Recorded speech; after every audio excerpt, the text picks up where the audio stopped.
Lunch. You are looking live. Live at lunch. Live at lunch with Ott and Hanny on 104.5 ESPN, Baton Rouge. What the hell's going on out here? Now, here's Jimmy Ott and Charles Hannegriff.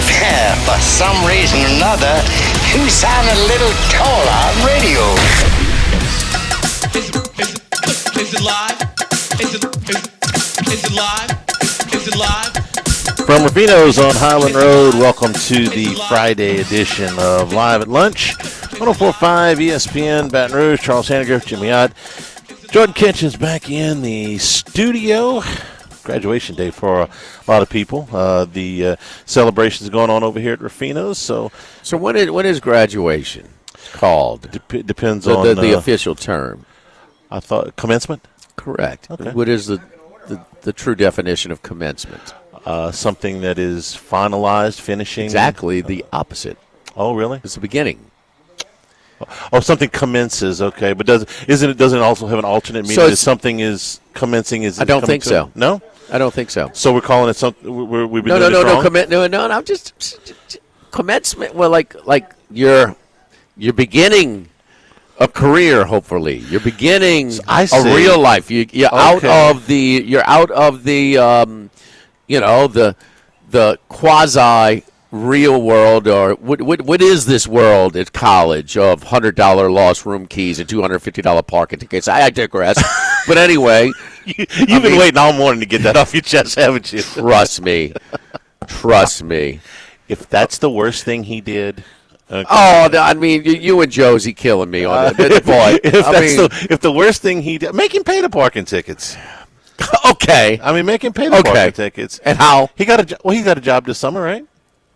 He's got a job. Okay. Well, then, the first $250 goes to Dad. Learn how to park in the right spot.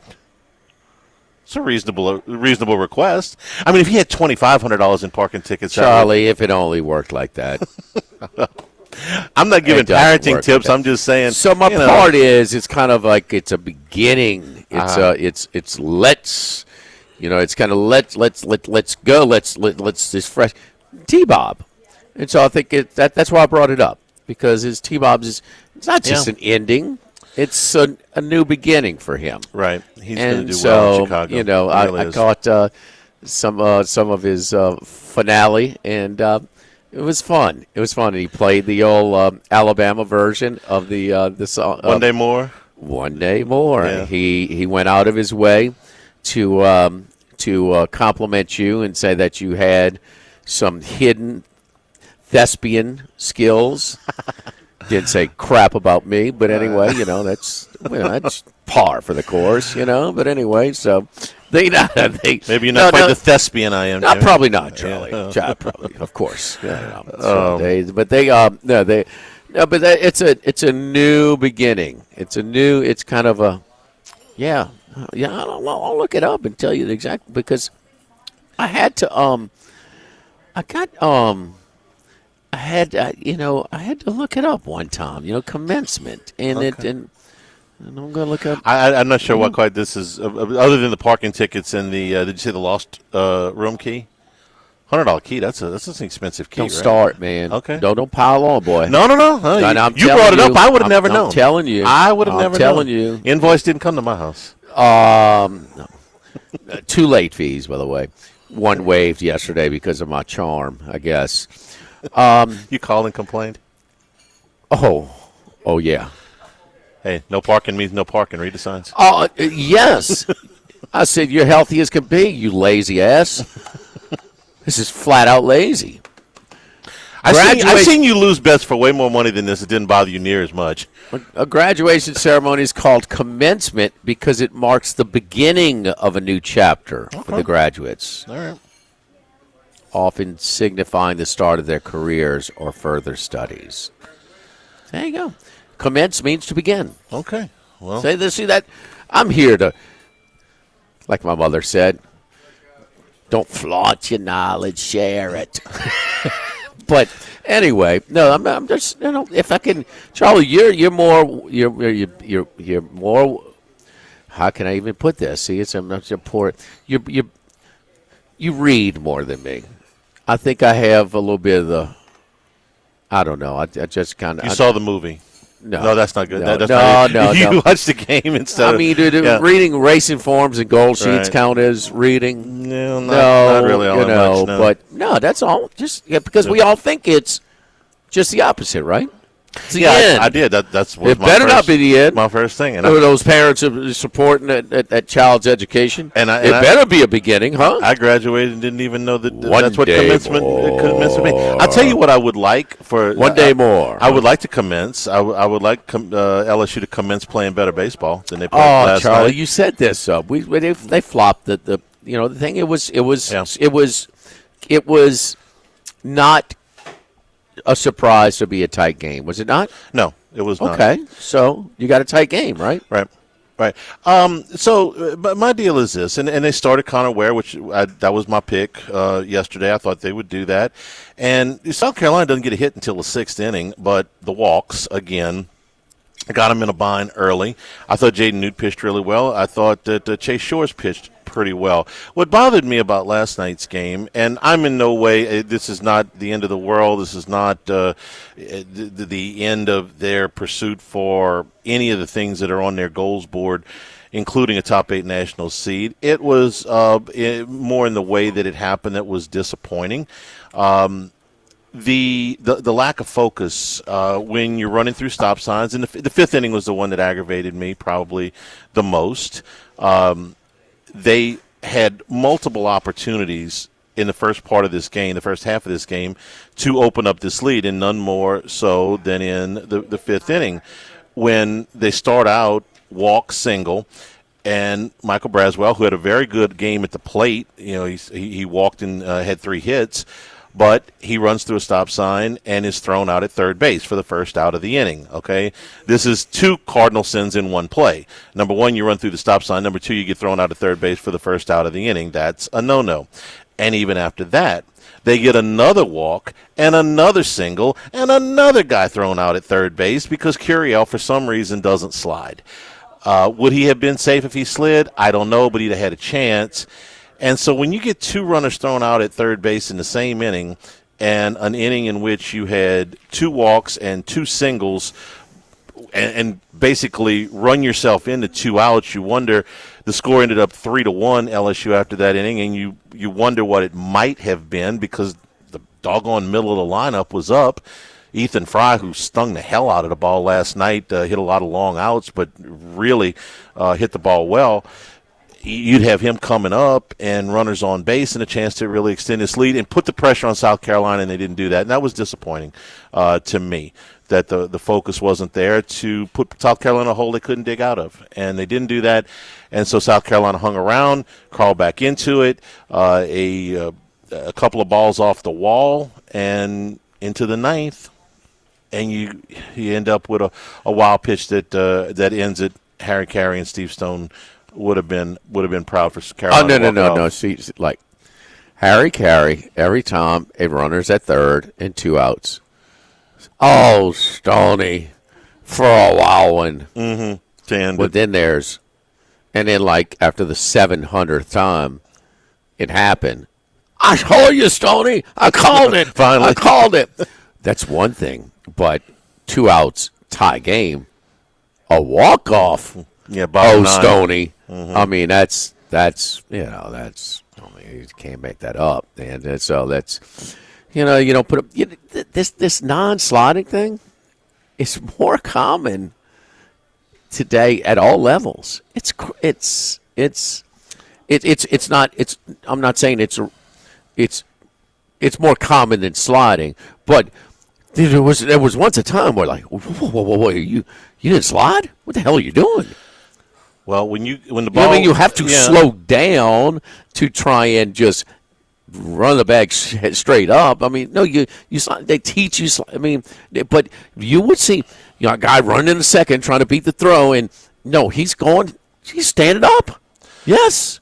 And it's for somebody way more common than it used to be. It's stupid. That is a good a player as Curiel is, and I never got he's really good. I never got a shot of whether Jordan at third base was giving him to get down signal, but he's got to know the play's in front of him. I was shocked that a player of his level didn't slide. It blew my mind. I was like, are you kidding me?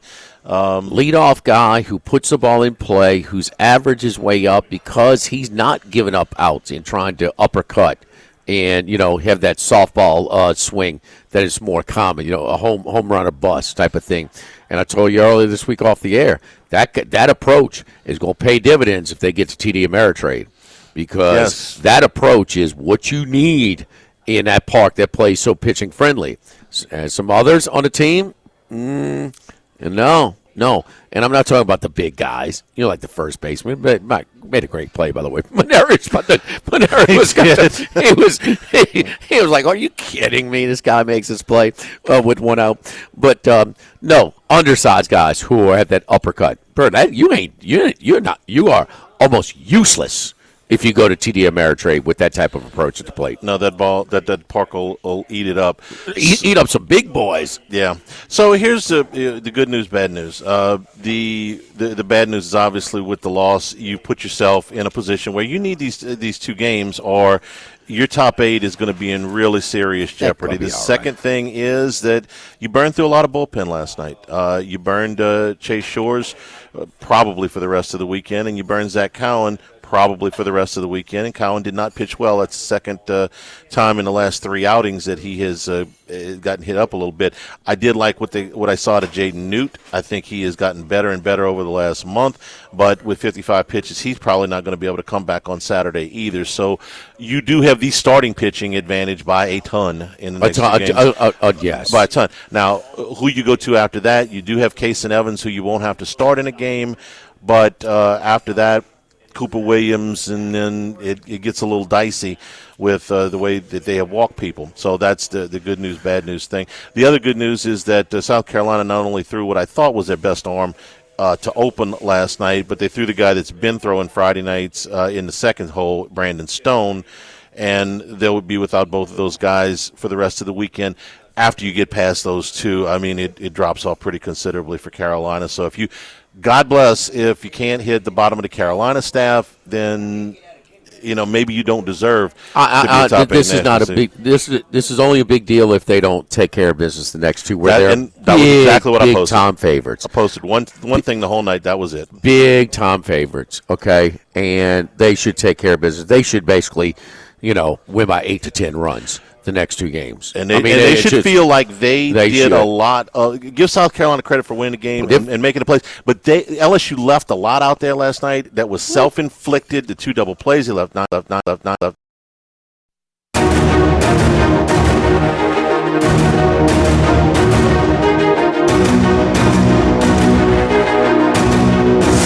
Live at lunch with Ott and Hanny from Rufino's on Highland Road on 104.5 ESPN, Baton Rouge.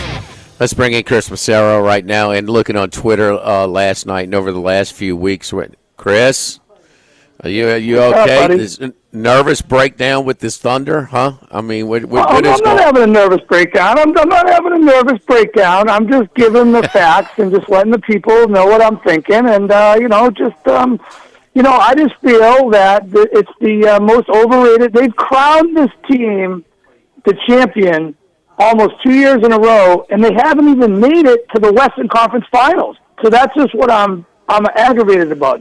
Everyone's picking them. They're going to win in 5. They might sweep. They're going to do this. Listen, they had trouble versus Memphis a couple of games without Ja. I mean, so it's just not this layup line that they just think it's a cakewalk to the finals. Can we at least get out of the second round? Is what I'm trying to say. Chris, all right, a couple of things. First of all, you are right but it's the odds makers that are doing it right now. These are the current odds right now, even with the loss last night. Oklahoma City is plus 135 to win it all. Then it's a big dip. Minnesota plus 425, Pacers plus $5, Knicks plus 550. I mean, it's in the Nuggets 9-1 and the Celtics 16-1. But the odds makers have done this, but they're the number 1 seed back to back. But Chris, we know this. This regular season and postseason are two different sports, man. No, I agree, and that's where the big experience factor comes in, and you can just see it. And that's why I was just complaining last night about the whole MVP thing. Yeah, SGA gets his points, but is he controlling the game like Jokic controls the game? No. Not even close. So when you need a basket, who do you feel more confident about getting that basket? Jokic or SGA? And I've just seen that SGA kind of looks like, I don't know, he looks a little frail out there. He's not instilling the confidence that I want in the supposed MVP of the league that they're going to close out the series. And I'm not sure. And I spoke, I might have mentioned this last week, but after game one, I was sitting with Paul Bovey at the Win, and he looked at me, he goes, listen, I know you're upset, but I still think OKC is going to win the series. And I go, yeah, they probably will. He goes, but don't let it get to a game 7 where all the experience in the world is with the greatest player in the world. And that's what I'm afraid of. And I could not believe last night that they made the line. They made the line 7.5, 8. And I saw it came down to 7 this morning. I immediately took some Denver. Obviously, I'm trying to hedge my way into a position where it's even if OKC does lose, it's not the end of the world. I had opportunities to cash out before last night's game for about about 55 to 60% of what the ticket paid. But I didn't do it, and I'm not going to cash out now if I didn't cash out before last game. So we're at game 7 at home. You're supposed to win. We'll see what happens. All right, well, let's distinguish between hedge, like if you're doing it in golf, in the middle, because OKC is laying points on the road 6 to 7, at home 10.5 in this thing. One thing about it is you've hit some middles if you're playing it that way, and because Denver's covered the last 4 games in a row after they got the split to start this thing off. By the way, Chris has OKC to win the Western Conference tied in with a bunch of other things. So that's where he is right now. But, one thing, Charlie, is obvious. You watch the games because it's been a lot of conversation during the regular. It's a regular season award, and that's fine, okay? And because Joker's got 3 of them, okay, SGA is going to win. If they both had none, Joker would win it again with the numbers he's had. But you watch it's not just the impact on the game. It's not even close who has more impact on the game, Jokic or SGA. I got no problem go ahead, Charles, saying that. But SGA's regular season numbers with Joker as a regular season award. They're great, but Joker's, it's just. But this is a different sport, and during the playoffs, it's Joker's a harder guard. I'm not gonna deny that in any way. But SGA winning that award in the regular season, I don't have a big problem with it. It's not so much a guard as it is. You see all the attention and all the things that he opens up for his teammates, and sometimes SGA is. It's funny because he's going to probably win the award in an era where it's a 3-point shooting contest sometimes. He's a 2-point guy. He's a get to the goal, try and get to the. He shot 52% from the floor. Well, sometimes he can't get his shot off. Even here, Joker, it's the impact on the floor is. It's not even close if you're just watching the playoffs. Tell me who this stat line. This is his stat line for the regular season. 33 points, 52% from the floor, 90% from the line, 6.5 assists, 2 turnovers a game. That's that's a Jordan line. And the best team in the best team. And that's a Michael Jordan stat line for 1 year. No argument. It's a regular season award. Yeah. But the playoffs are different. Joker's a harder guard. And all of us agree with that. And there's no comparison, and that's what. So you kind of hedged on futures more than you've been middling in these individual games, right, Chris? Well, I had him last night, and I had so many things. I'm gonna be collecting money at the end of the day when this whole thing comes down to it.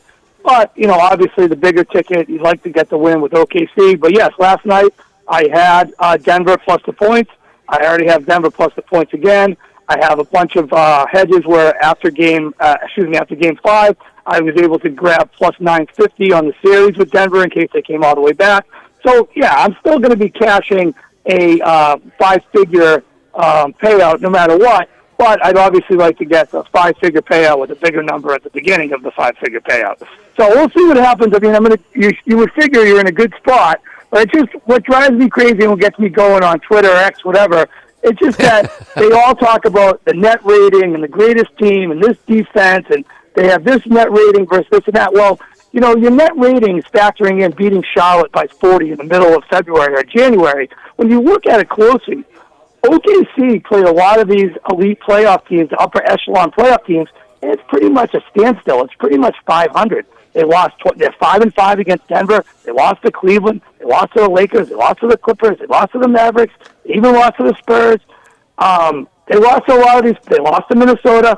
They lost to all the playoff teams. So it's when I looked at it a little closer, I remember when the odds came out for the series, I go, this is kind of extreme. But every single person I talked to said, oh, it's going to be 4-0, it's going to be 5-1, don't worry about it. So I never really took too much of a price before the series started. Luckily, they won Game 5, and I was able to get a great number, plus 950 the other day. So I'm all set either way. Obviously, still rooting for OKC for the big score, but we'll see what happens. It's going to be exciting on Sunday. Chris, you're vested. 12:40 Central. Chris, you're vested, okay? And a lot of this chatter, okay, is people that don't put their money where their mouth is, all right? And it's based on a lot of these NBA sort of specialists, they value the regular season too much. It's a different sport. It's a completely different sport. Guys can't get their shot off. That once they the defensive intensity picks up, the pressure. There's a reason why the experience carries so much weight in the post. It is completely. I mean, that intensity level in a regular season basketball game, man, put me to sleep. It's a joke. I mean, I'm glad the Masters goes till the last week of the regular season, so we don't have to deal with that stuff and you give it more attention. It is. Follow your instinct. You got more vested. You got more. Do what you do, because Joker in the postseason, we're seeing that dude is a headache, and he's going to be a headache on Sunday, and it should be a close game, a competitive game. I can't see it being a blowout either way by any stretch. Don't you think that they blew game 5? Jump shots to start the fourth quarter? Oh, of course they did. They kind of tired out there, and luckily for me that they made that crazy comeback. But you could also say, obviously OKC blew game 1, and OKC blew game 3, and it's just, I mean, this series is kind of crazy. And listening to a couple people after the game last night, it's like one of those old-time series that was always going to go 7, and we should be more excited about it instead of complaining about this and that. And that's the way I'm looking at it. It's been definitely the most exciting series of the playoffs. Hey, and maybe Denver's the second-best team in the NBA. They got the best player. They got a lot of experience. And I'm just shocked that OKC, with a younger team, a deeper team, isn't able to tire these Denver guys out. It just hasn't been that way. It almost seems like the opposite. Well, yeah. I mean, Porter's shoulder is banged up. I mean, you got Gordon pulling his hamstring, or like feeling his hamstring last night. The young coach certainly talked about that extra day off before Sunday. They're really looking. Okay. And look, there's a lot of people that do sports gambling content, too, that don't really gamble either. So I just don't understand why that is a mix. But anyway, so take your sports gambling hat off for a second and put your fan. You grew up in the Boston area. Celtics.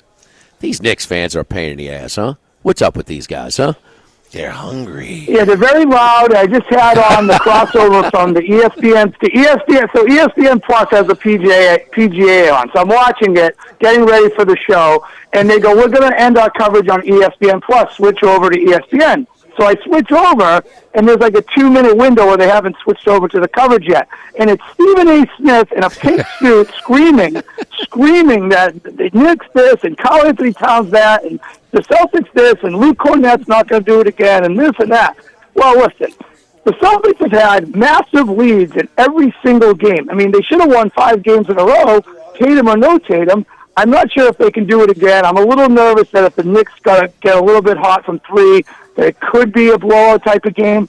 But if the Celtics stick to the same game plan, and I think that they have one X factor, and Pritchard hasn't really got hot yet. He still went over his points, rebounds, assists in Game 5. I think that's a good play again tonight. They bumped everything up a little bit. Pritchard is 15.5 points, minus 108 at Bet Rivers. You can go over 3.5 threes at plus 123, and over points, rebounds, assists, 22.5. He plays extremely well. He didn't play great the other night, but he hit all his props. He plays extremely well when Tatum's not in the lineup. He's had some monster games where he scored 41 points, 34, 27, 29.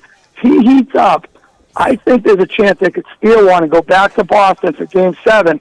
Well, who knows what's going to happen? Maybe the Celtics, who knows, they're 10-2 without Tatum. Could they possibly make the finals without him? I doubt it. But, it's going to be exciting tonight. I can't wait for the game.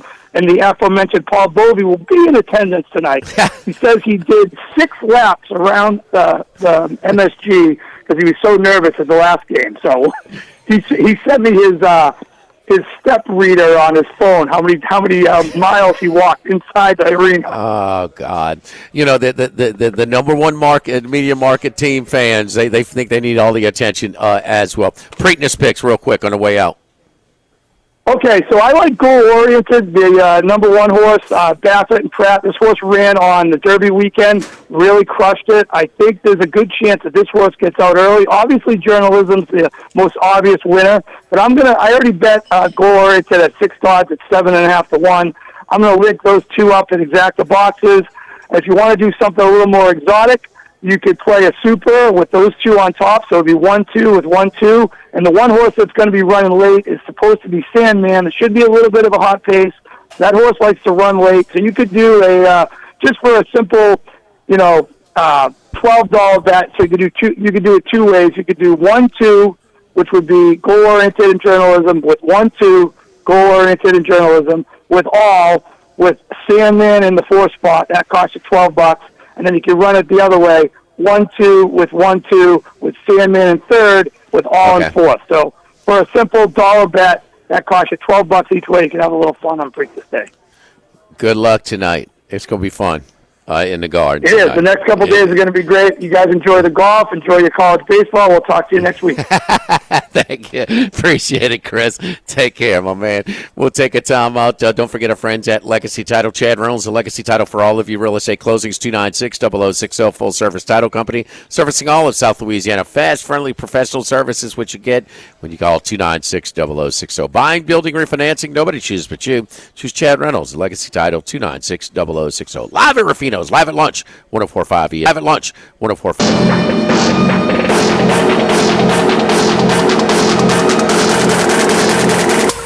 Jimmy, Charlie, and Troy. 3 best buddies sitting around talking sports bets. Let's welcome in Troy Macker from Bet Rivers.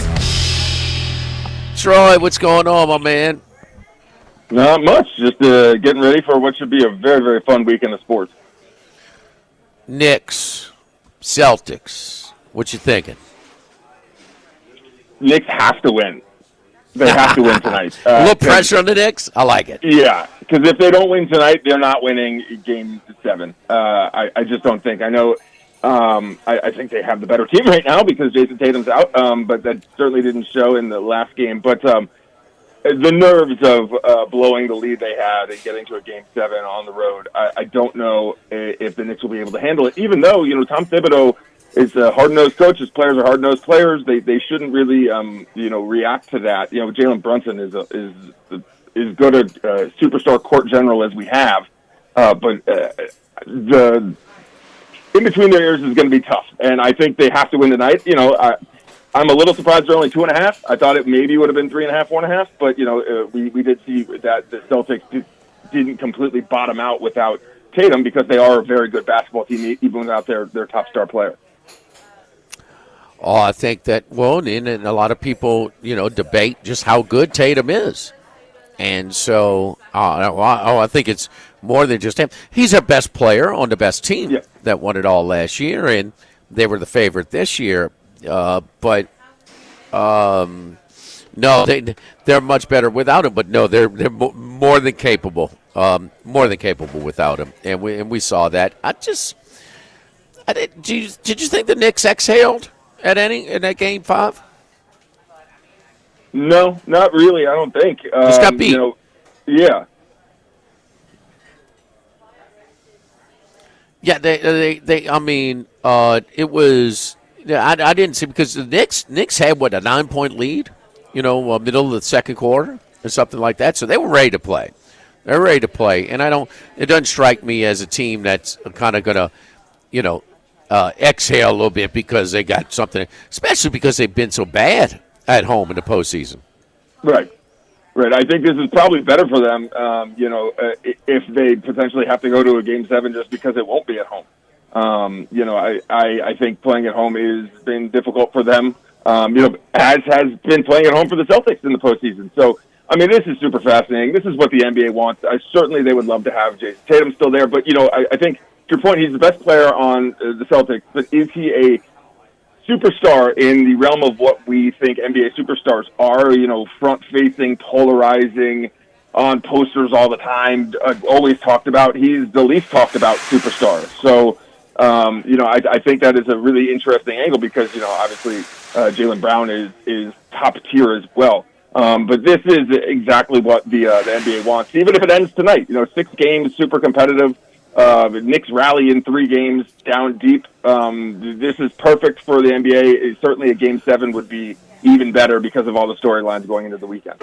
Charlie, is it this as simple, this era of the NBA where it's more perimeter-oriented, that perimeter shots can be on or off from game to game, that are superstars are not as no, Jordan would never have an off game. But some of the ones, because they weren't just so perimeter oriented as we have in a lot of games, a lot of the guys now. It would go a long way towards explaining the success of the road teams if you take that into consideration, that it's a perimeter oriented game, that you can shoot the ball well on the road. It's possible to do. I'm not saying that's the only reason, but if you're comparing eras, the road teams are having more success now than they ever have. So, is there a correlation there? I don't know.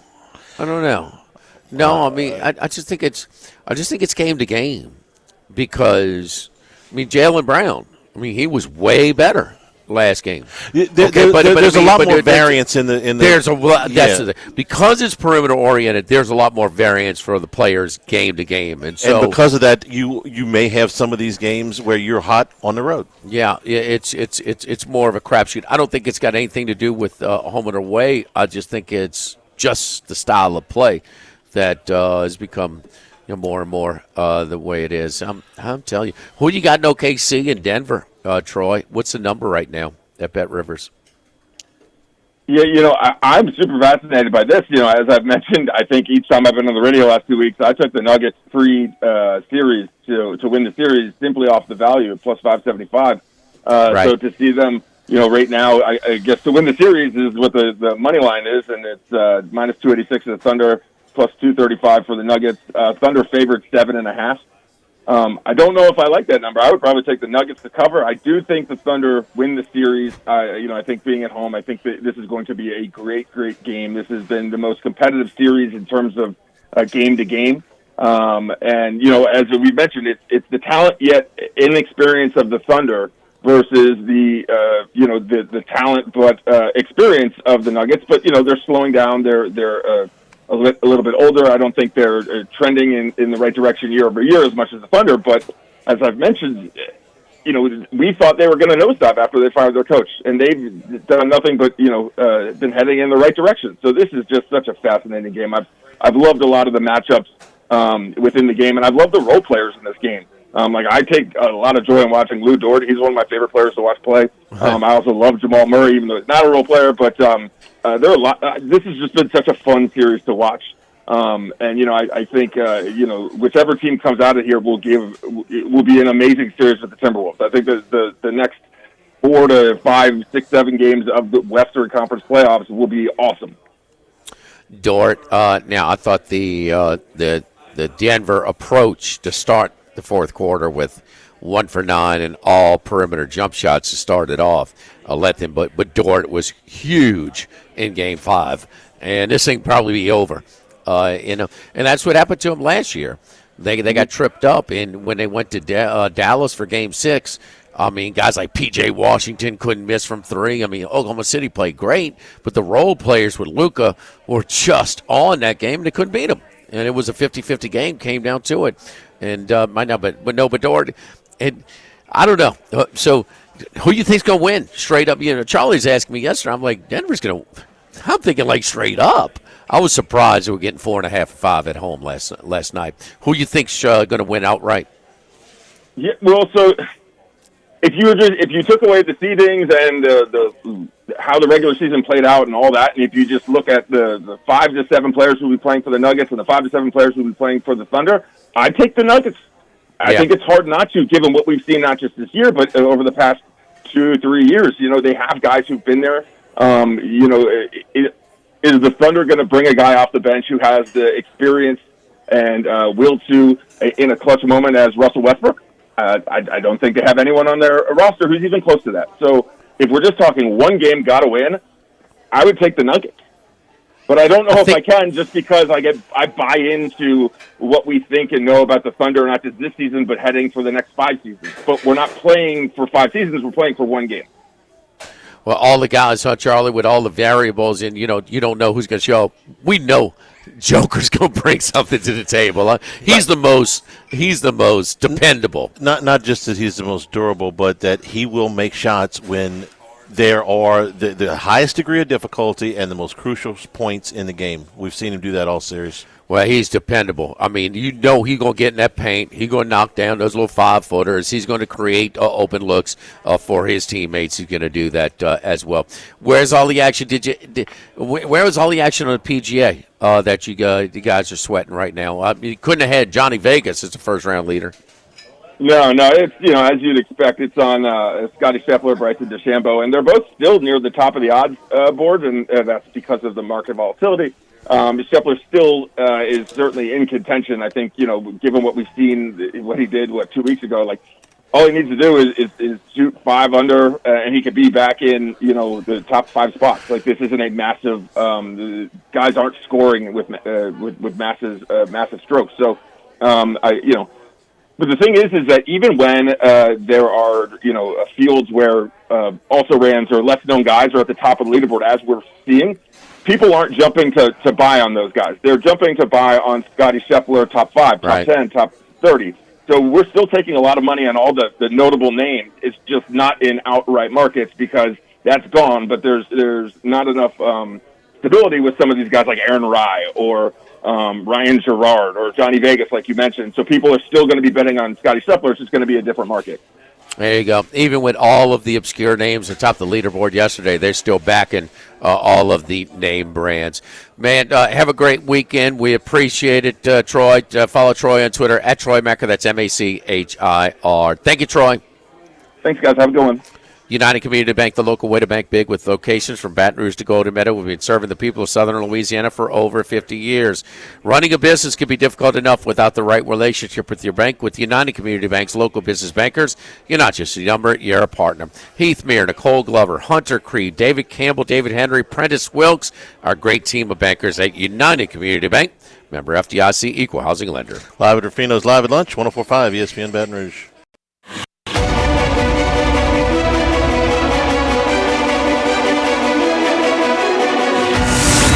Lunch with Odd and Hanny from Rufino's on Highland Road on 104.5 ESPN Baton Rouge. Update from the PGA Championship. Jonathan Vegas still on top of the leaderboard. He's got a 3-stroke lead now.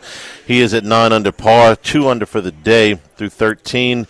Matthew Pavone at 6 under, along with Michael Thorbenson. Not familiar with him, man, but he's 6 under. Yes, it is. Round of the day belongs to Max Homa at 7 under. He posted a 64. He's 5 That's under. That's out of nowhere for him. He 73 yesterday, so he posted 64. The second best round of the day belongs to your favorite Argentinian golfer, Joaquin Niemann, Chilean, I'm sorry, who shot a 67 today. You're thinking of that wild man Toasty. But anyway, Scheffler, DeChambeau, and Vegas still 1, 2, 3 is the betting choices right now. DeChambeau at 3 under par is the best of those 3. 3 under Live today at so lunch. far. He is 3 under, and he is 3.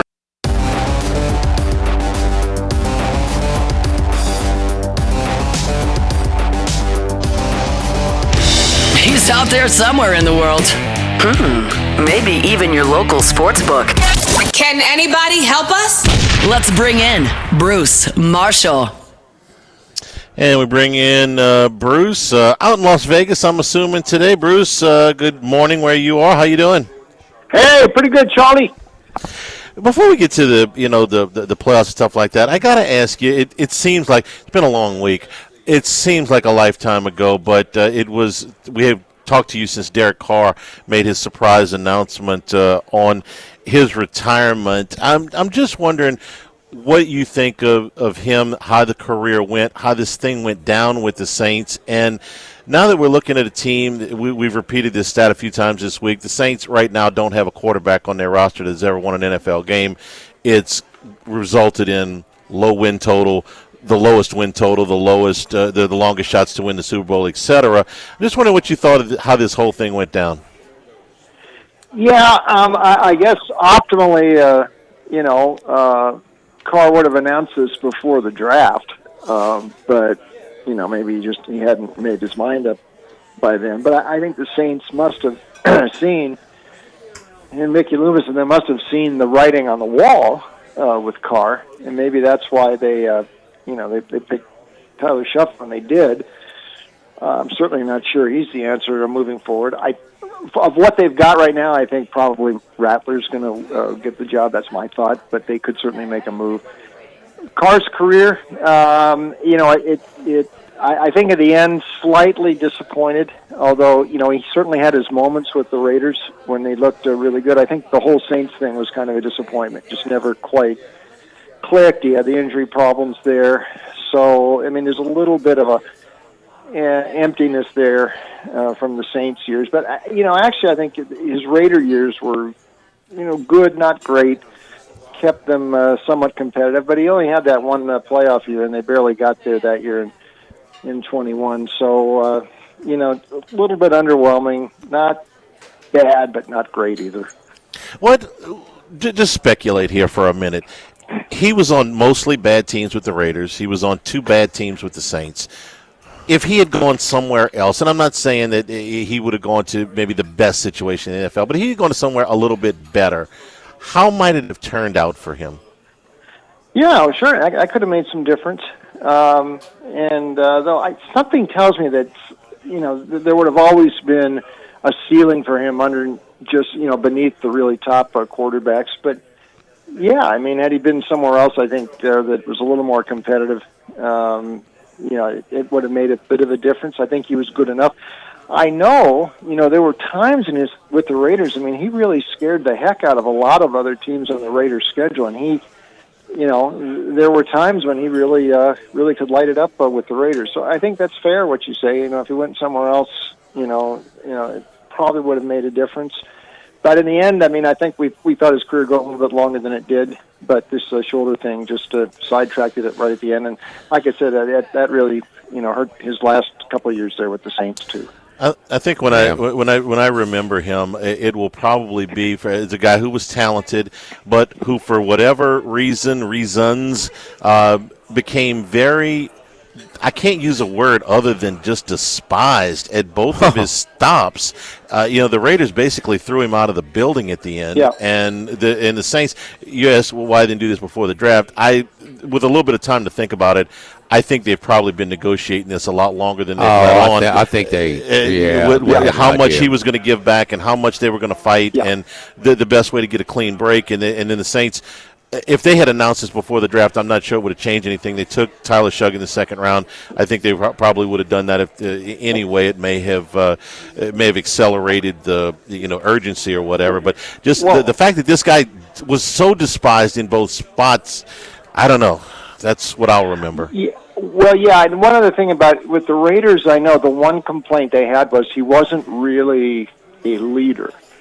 And you expect your quarterback to be a little bit more of a leader. And I can remember guys who covered the Raiders saying, like when Antonio Brown, that short stint he was with the Raiders, how Carr just sort of followed him around like a puppy sort of, and he didn't exude that sort of leadership you want from a quarterback for an NFL team. So I think that had something to do with his ceiling ending up being a lot lower than people thought it might be.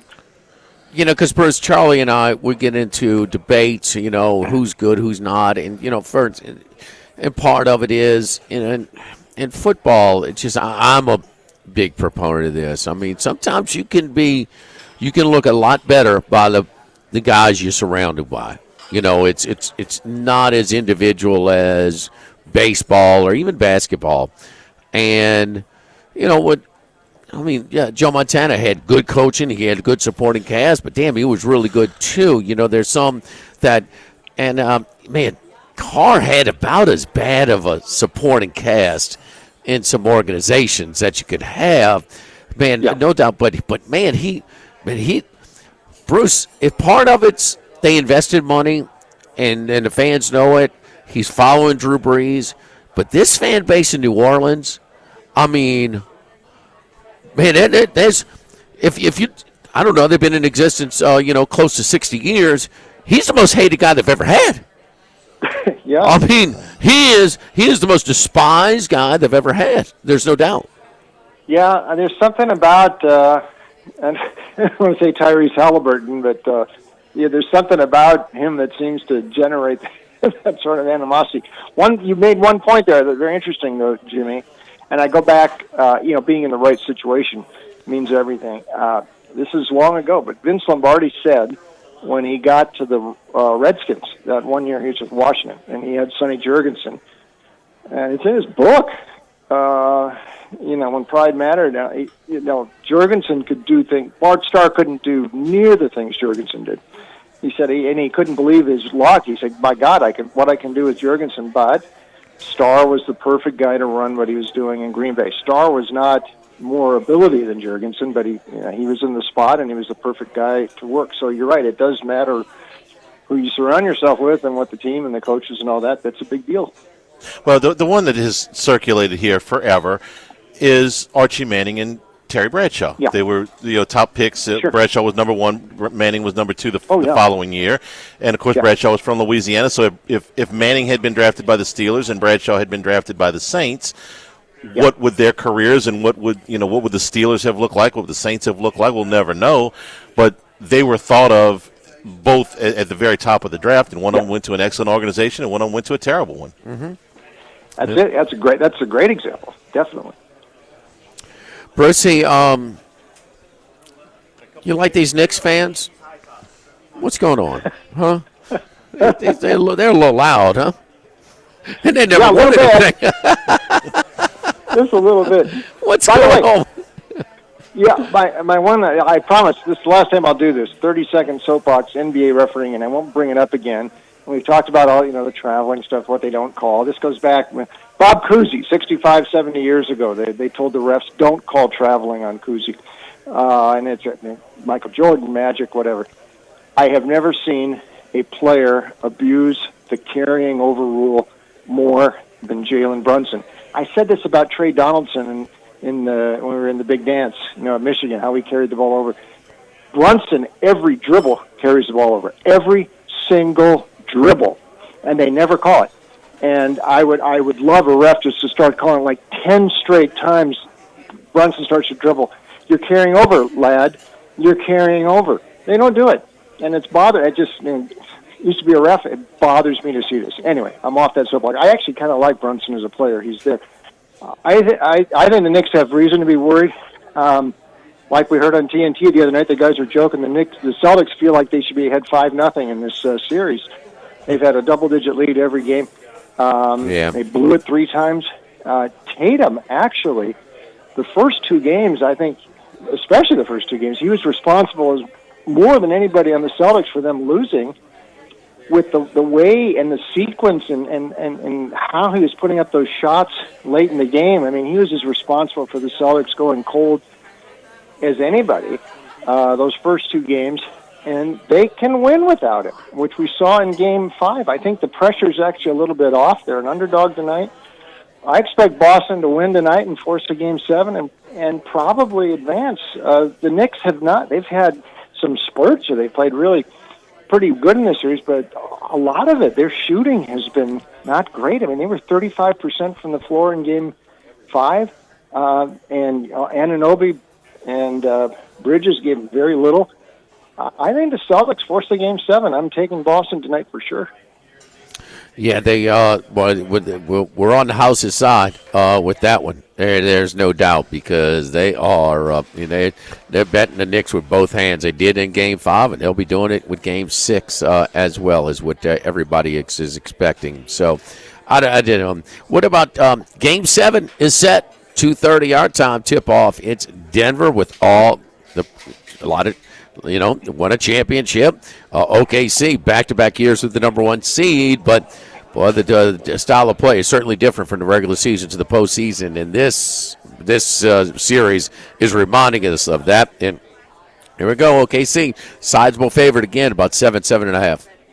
Yeah, I've been sort of mishitting on this series because I've been sort of more leaning toward Oak City, and they're just not covering these games, even winning enough. I'm thinking Denver is the side to look at, plus the points in Game 7 now. I mean, the depth factor that Oklahoma City has an advantage has not turned out to be that big of an advantage in this series. And Denver's bench doesn't go much deeper than Westbrook, but, they have occasionally Strawther's come in and done a few things for them. I think what it comes down to for Denver, the Joker and Murray, you can figure on them contributing, and in the Joker's case, even dominating. But they need a couple from among those guys that Shaq calls the others, whether it be Porter, whether it be Braun, whether it be Westbrook. Two of those guys have to come up, and Gordon. If two of those guys deliver, they've got a chance. And the Joker is so potentially dominant. This has been tough for Oklahoma City. They haven't been able to shake these guys. These last three, even the games they won in 4 and 5, were very, very tight games. I'm thinking this is going to be close. Oklahoma City, I think, probably squeezes it out. But 7.5 or so, I'm not interested in laying that many points. No. And no doubt. Brucey, what about Major League Baseball? I mean, how about... we know about the White Sox. They're not great, but Minnesota, 11 in a row. Kansas City, like 9 of 10. Cleveland is 7 games over 500. Detroit is 14 games over 500. Yeah, there's some interesting ones, and we got a good weekend here because this is a lot of the rivalries and a lot of interleague stuff this weekend, and we got the Mets and Yankees with Soto going back to the Bronx. That's going to be colorful, but there's a couple I liked tonight. On top of my pile here is the Battle of the Sunshine State. Don't talk about that one too much, but the Rays down in Miami, they are 24-4. Their last 28 against the Marlins. They have completely owned them the last several years in these Florida matchups, and they have actually played better on the road than at home. And this is odd because they loaded up that schedule with a lot of games outdoors in Tampa the first 2 months of the season before the real rainy season starts. They don't want the Rays playing a lot of games, in summer and outdoors in Tampa where it's going to rain, and then they have to postpone. Their home record hasn't been that good in Steinbrenner Field. Their road record hasn't been bad at all. Now they're down in Miami tonight. Taj Bradley's pitched pretty well. His last few starts, ERA's under 3.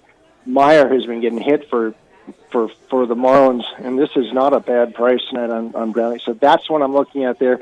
Okay. The Mets are interesting, too, with Meagle tonight, I think, and Soto's return to the Bronx, just because the Mets are awfully good, although the Yankees, this will be very emotional tonight. One underdog might take a look is Oakland. Now, I know they got smoked by the Dodgers last night. That's part of it, a humiliation bounce-back thing. J.P. Sears has had some really good outings. They've won his last 5 starts. They're getting a decent price in San Francisco tonight. This isn't quite the Babe Ruth series anymore because the A's are in Sacramento now, but it's still pretty hot regional rivalry, and the Giants have cooled off a little bit. I mean, they've lost 5 of 6, and you're getting a decent price with the A's tonight, so I think I'd take the A's in this one against the Giants. Sears been really good, and so has Webb. Both of their numbers are pretty much identical, but, San Francisco minus $2. That's a monster price. I mean, A's 500 right now. They're so much improved, and they got a little juice up in Sacramento, man. It's a small park, there's no doubt, but, a guy like Lawrence Butler, who maybe is their highest ceiling, this guy's batting 6. Lineup's pretty good. It's pretty good. It's quickly turned around, so they're way more competitive than they've been. So a team that's on the rise without any doubt. But, yeah, they got hammered last night in Chavez Ravine. Yeah, and Jacob Wilson, watch him too. Jack's son might be better than his dad. He's could be another star in the making at the shortstop for the A's. Charlie, you know who's good with them too? Do you remember this this kid from Ole Miss that pitch? It's where is his name on here? Hoagland. You remember him? Yeah. Hoagland? Yeah, Hoagland. Yeah. Hoagland. He's only had 3 starts, but it's been really, really good. A lot great strikeout to walk, so a lot of control. And actually, when they took him out prematurely, he was, then the bullpen gave it up pretty good. But he's had a nice start in the 3 starts he's had against Miami, Seattle, and the Dodgers. It must be a good week for former Ole Miss guys. Tim Elko got up this week with the White Sox and hit his first home run. Remember the big boy, the hero of one of the heroes of their national championship team. Yeah. All right, Brucey, great stuff as always. We appreciate it, man. Good luck to you this weekend. Have a good weekend, boys. Thank you. All right, so Brucey on the Celtics as well. So it seems like that a lot of public side on. I have to see exactly what they're looking at right now with that. With the Knicks and with the percentages on that Troy sent me. There's so much pressure on the Knicks. There's some pressure. I mean, because nobody believes they're going to go back to Boston and win for a third time in Game 7. And given what they did in Game 3 and came back with all the momentum and 2 road wins and just stunk the joint up, the worst game they played in the series, I can see where there's some Boston sentiment tonight. 68% of the tickets on the spread on the Knicks. So 68-32. No, that's a big one right there. Troy sent me that's at DraftKings at Bet Rivers. It is, here we go. Spread 72% of the tickets on the Knicks. 62%. That's the money. 62% of the tickets. So. They're betting the Knicks at pretty much all the locations. Another one of the BetMGM outlets was reporting that there's nothing but Knicks action as well. So, modest point. Do you think they would have been in favor a little bit more than 2.5? The Tatum injury changes so much where the value is. So it's almost like 2 series now. It's the point spread values before Tatum and the point spread values after Tatum. Don't forget our friends at Los Reyes Mexican Grill on Lee, just off of Nicholson. You drop by this coming weekend. Tell them that we talked about them here. The great thing is happy hours during the weekend as well. 2:30 to 6:30, 7 days a week over at Los Reyes. Love the tacos, burritos, fajitas, you name it. I mean, it's got everything that you want, and you won't get that sticker shock when you get that ticket as well. Los Reyes Mexican Grill, Kyle and Scott doing a great job over there. Miss Blair behind the bar. Tell them you heard them right here on 104.5 ESPN Baton Rouge. Los Reyes Mexican Grill on Lee, just off of Nicholson, across from Mike Anderson's. Live at Rufino's. Live at lunch, 104.5 ESPN Baton Rouge.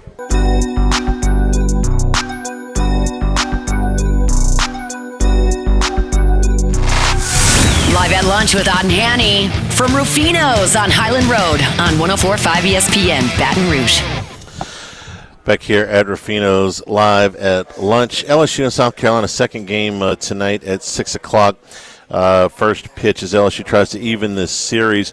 I want to talk about a couple things here in this seg. First of all, is what this has done to LSU's big picture is it's still right where it was going into the series, which is 2 out of 3 should be enough.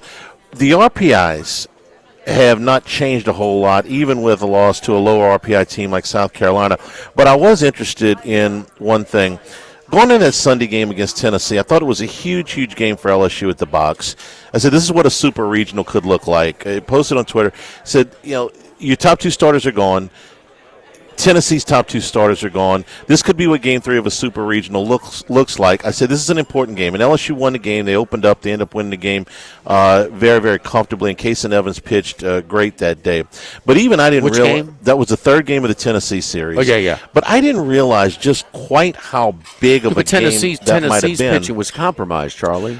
Well, so was LSU's case. That was Kason Evans' first start. Oh, both of I thought that was the one where you said they had a big advantage. Well, No, not that one. LSU's bullpen didn't have to go as long as we thought they might. That was Casey Evans' first start. Nobody knew how long he was going to go. He went 6 innings. Tennessee had used up their first 2 starters. LSU had used up their first 2 starters. So it was a lot of unknowns as to who was going to get what that day. I thought it was a big series that LSU needed to win, and they did. But I didn't realize quite how big of a gap it would make. Listen to this, okay? LSU's overall record is 40-13. Tennessee's is 41-13. LSU's SEC record is 17-11. Tennessee's is 16-12. So that 1 game difference. LSU's strength of schedule is 28. Tennessee's is 24. Non-conference strength of schedule 220 to 217. Q1 wins 12-11. That one game, if you flip that 1 game, LSU's RPI is 8 and Tennessee is 14. If you flip it, do you flip the RPIs? Did 1 game? Because I can't find any other discernible statistic where LSU is, or Tennessee, there's that much difference. And yet there's a gap of 6. One team is fighting for a top 8. This is what we have been discussing. This college baseball season, it's not, and we try and look for value. And no, some of the Arkansas, Tennessees, and LSU's, they're way too short. I mean, there's no gap there. I mean, there's just no gap when you're talking about in Tennessee's trying to. If they lose last night, if they lose 2 out of 3 this weekend, they're not even hosting. And LSU's clear is the number 1 team in the country. I mean, it's tight, and it's just a big clump of. Now, will the more high expectations, high history programs, with the postseason experience as a program benefit them more when you get into postseason play? I don't know. It's a little bit of that, but this is the deal. There's not a big drop off from the elite from the top 8 to the non-16s to the 2 seeds. And you talk about 2 seeds are going to be some favorites in some of these regionals. Charlie, they're talking about 13 of 16 of the hosts might be SEC. No, they won't get 13 hosts. They were talking about that last night in one of the broadcasts. They'll get 13 teams in, but they're not 13 hosts. They won't have 13 teams in. 13 teams in, yeah. I think they could get as many Who's as going to be 2 seeds? How many 2 seeds? So who's the third team out besides South Carolina and Missouri? Mississippi State. And even I them. thought A&M. I'm sorry, A&M. I'm sorry. Okay. You're correct. Right. A&M. Mississippi State is the last team in right now. Them in Kentucky are about what and what. I would say that the SEC is going to get 5 or 6 top 8 national seeds and probably 2 or 3 more host sites. I think it's 6. Okay, yeah. Somewhere around 8 or 9. Okay. Yeah. And if you send an SEC team to Coastal Carolina, who's going to win the Sun Belt, or West Virginia, who's going to win the Big 12, they're going to be a favorite. I think if you send them to Oregon State, if you sent the right 2 seed, like if Tennessee were to lose the next 2 games and you send them to Oregon State, they're going to be favored. I mean, I don't see any. Wait, who to Oregon State? Oregon State's RPI 6. Okay, I know, no, but who you sending? You saying it's going Tennessee. If Tennessee lost the next 2 games, well, Tennessee's so public. They would be Tennessee's monster public, but somebody near Ole Miss. Ole Miss would never be favored at Corvallis. Never. Okay. No. Florida. No. Okay. Be closer. Florida's more public than Ole Miss. Yeah. Okay. And Florida came back. Man, that's a big comeback win for them last night. They're the hottest team in the conference. Yeah. They started 1-11. Okay. Maybe not quite 1-11. UCLA, who could very well get a host site out of the Big Ten. Which all right, who are we talking about? Tennessee. Same group of teams. Tennessee, Ole Miss. Yes. Florida. Close, but probably not in Ole Miss. No, and Oklahoma has fallen off a little bit in the last 2 weeks. They got beat again last night. They got beat again last night. They'd be scary because of Witherspoon. Well, he didn't get the loss. But no, he pitched well again, and they lost in the later innings when he left. Yeah, he was fine again. So just the very small gap is what I wanted to point out, and I looked at it. And I was like, man, these 2 teams. flip that game. And where or do they flip in the RPIs? Would LSU be struggling for a top 8 or even a host site at this point? I don't know. The other thing I want to talk about real briefly here is 3 plays in last night's game defensively for LSU that have gotten a lot of discussion. The 2 balls at the wall, and a lot of chatter back and forth. Should they have been caught? I can tell you that neither one of those balls was easy plays. I went back and I still shot at it. Both of those outfielders were well off the ground on balls up the wall. Could they have taken better paths at it? Maybe. But either one of those plays would have been a great play. The triple at the end. The triple off the left field wall that Pearson went up for. That ball hits well up the wall. Okay, that is in no way. I mean, could you have made a great play on it? Maybe, but that is in no way. They should have caught that ball. No, I'm sorry. I'd have given college. I watched about 7 games last. I'd give a college player about 10% chance to catch that. That's about right. Here's the thing about you got to remember too is a 3-0 count. So you taking a swing, he's taking a big whack, and he is just swinging from his heels, and so he kind of caught it funny because if he'd have caught it clean, of course it's gone. Yeah, it's good. So it kind of caught. So it's coming off a left-handed bat, this big old cut, and it's kind of slicing a little bit. It's close to being foul. It's close to being out. I mean, it's up in the air a long time because he got under it. But that takes about a half a second to mark that as a T as an official score. That's not an error. But should he have caught it? And I say absolutely not. No, he shouldn't have. Absolutely not. No. And I thought Brown the same thing out in right field. He's a good 2.5 feet off the ground. He's fully outstretched. The ball's on the wall. Okay. It appeared he got a piece of his glove on it, but man, that is a really, really hard play. Which I don't think what inning? Right before that, the 8th. Brown goes. I showed you the still shot. Brown goes up. He is on the wall. He's like I say, 2.5 feet off the ground, and he's got his glove outstretched, and he gets a piece of it. Okay? I don't remember that one. I don't think that you could expect him to catch that ball. Could somebody make that play a great play? Maybe, but I don't think that's a ball that you can realistically expect to be caught. I mean, we're talking about 370 feet away from home plate, 8 feet off the ground. That ain't easy. The other one was the error that they called on Braswell. They changed to a hit. I thought it was an error. I thought the announcing team tried to kind of cover for it a little bit, said the ball was redirected. If it was, and I couldn't tell that on television, I apologize, but the ball's hit sharply. But Braswell overruns it, and that's a play he makes. Braswell's a very good glove. I thought that was an error all the way. The officials, it was hit sharply, but it was hit at him, and he overruns the play, and he's got to reach back for it. Again, they said it was maybe redirected a little bit. I didn't see that on TV. I thought it should have been an error. The official score ruled it an error. He came back an inning later, changed his mind, and ruled it a hit.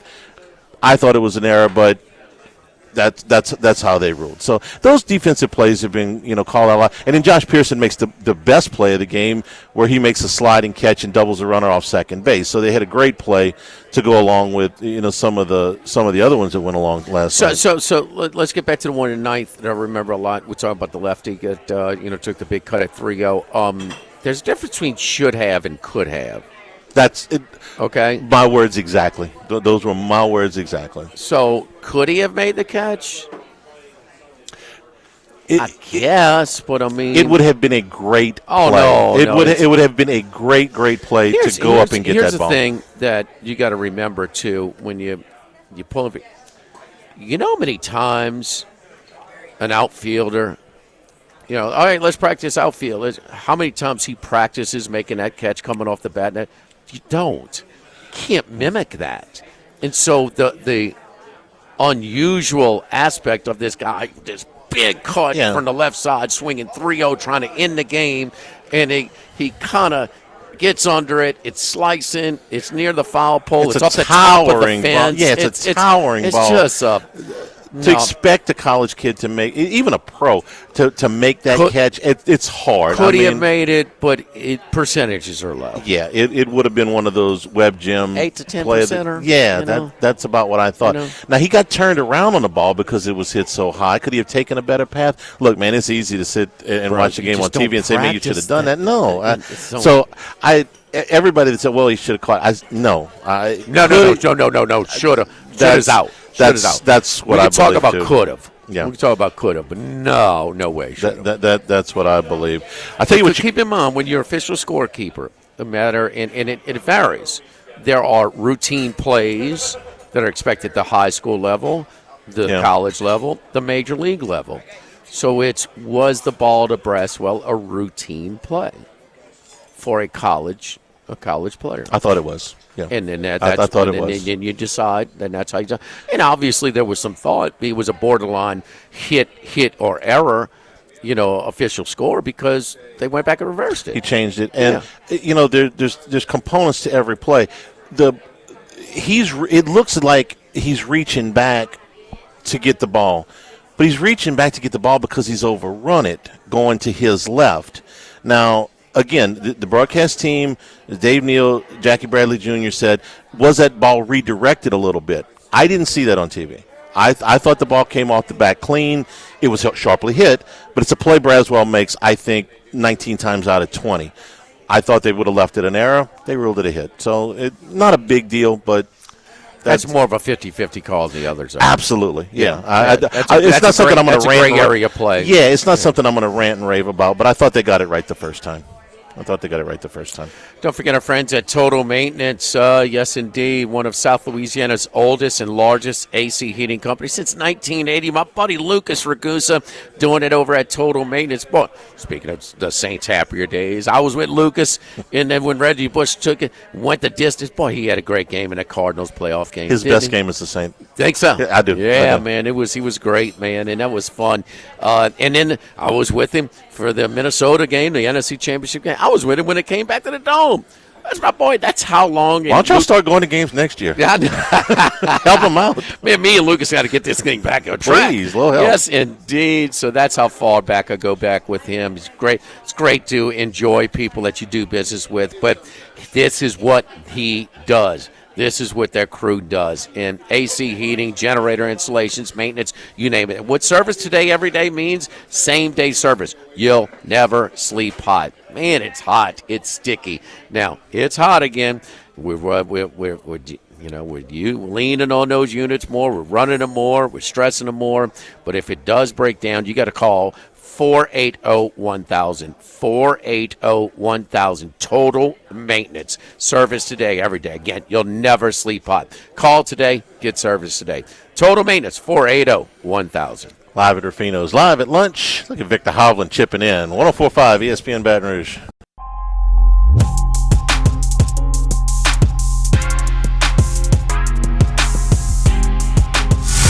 Live at lunch with Otten Hanny from Rufino's on Highland Road on 104.5 ESPN Baton Rouge.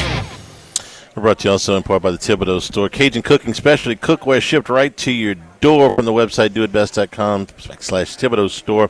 Also, gas griddles on special right now. Lots of gas griddles and tons of grills are on special too. Website's got all kind of cool stuff. You're looking for a lawnmower right now, all the way from the real basic push mowers all the way up to the big riding lawnmowers. Huge selection there on the website too for that.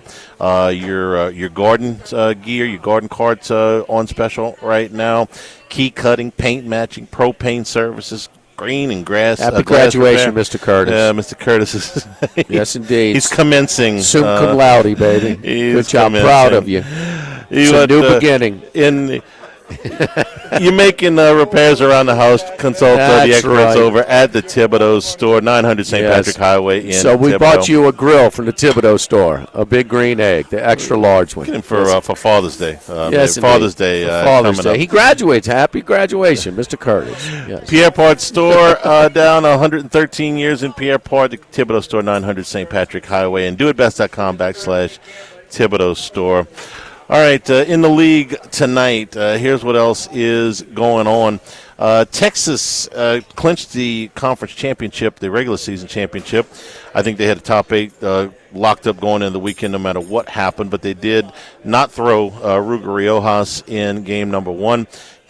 Really dominant as a Sunday starter for the first half of the conference season, moved into Friday when they had the injury, and he has great struggled. For one game. Yeah, it was great for one game against A&M. And he has struggled ever since.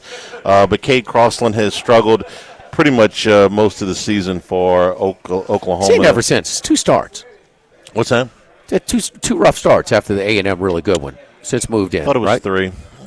Yeah, he had a good one against A&M. Yeah, I thought it was 3 rough starts. I'll go back and look it up, but the ERA is over Arkansas 5 was now. the first one. Yeah. And then last week. Okay, so two rough starts. The ERA is over 5. It's been pretty rough because he was way down before that. Yeah. Auburn's going to throw Sam Dutton. They held him last night against Ole Miss. Auburn trying to hold on to a top 8 national seed. I think they're in good shape. Wouldn't want to get swept, though, there. Hunter Elliott really saved him Ole Miss bullpen last night with that long outing. Arkansas and Tennessee. Arkansas still hasn't decided on a starting pitcher yet. They are not going to throw Gage Wood, who's been throwing 2 for them since he came back for the injury. He's going to throw tomorrow. So Arkansas is throwing TBA against Liam Doyle.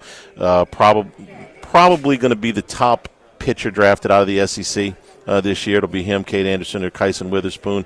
Doyle, the left-hander, is a minus 145 favorite, which is as big a favorite as you're going to see anybody in Baum Stadium.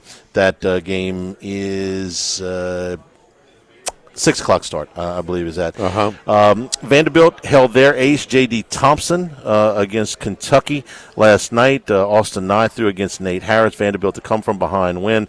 They've got an advantage today. Thompson has been just lights out at home. The ERA in the low 2s at home. Struggled on the road, but pitched better on the road last week at Tennessee. He'll face Nick McCray tonight. Give Vandy the edge there, but they're a minus 195 favorite. Georgia held their ace, Brian Curley, last night against Texas A&M. A&M threw their ace, Ryan Prager. Curley going to go up against Miles Patton, big edge to Georgia. They are a huge favorite against Texas A&M, who may have that may have been it for them yesterday. They got out to the lead. Roof fell in the middle innings. The big 7-run, was it 7-run fourth or 7-run fifth for Georgia? Roof kind of fell in. A&M, I do not think can get into the NCAA tournament unless they win the SEC tournament. The best they can do is get to 12 wins in the regular season. Well, that's not going to happen. That's not going to get it. They would have to win the SEC tournament now. So you wonder if they may pack it in tonight. Georgia's still playing to play for. It's the number 1 RPI team in the country.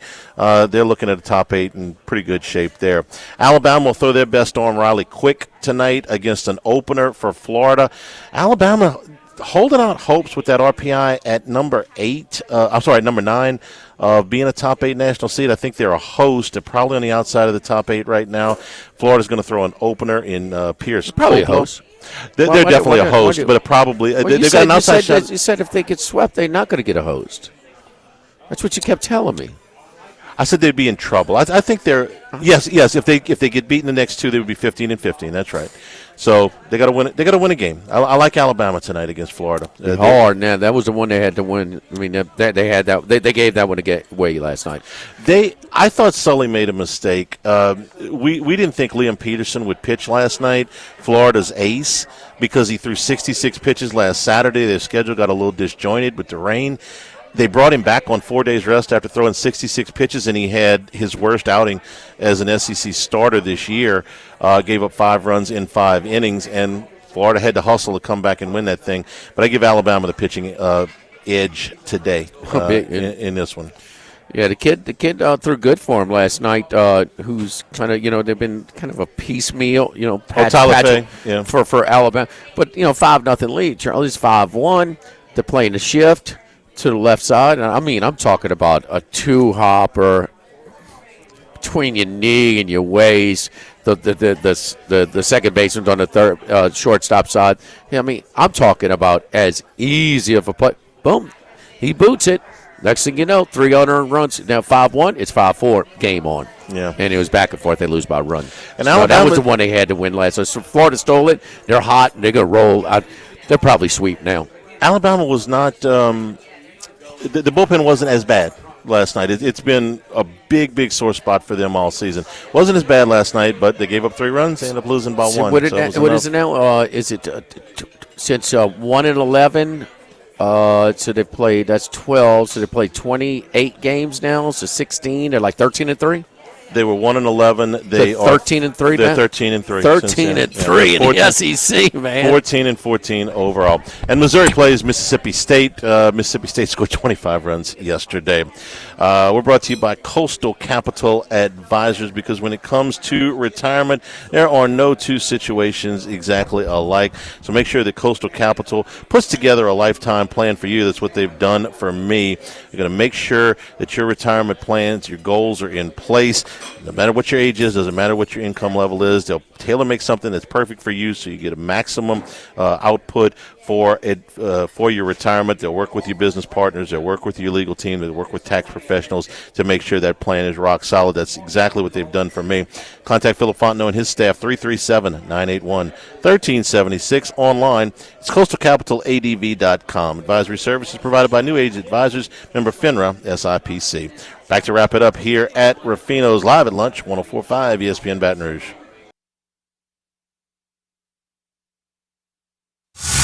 Live at Lunch with Otten Hanny from Rufino's on Highland Road on 104.5 ESPN Baton Rouge.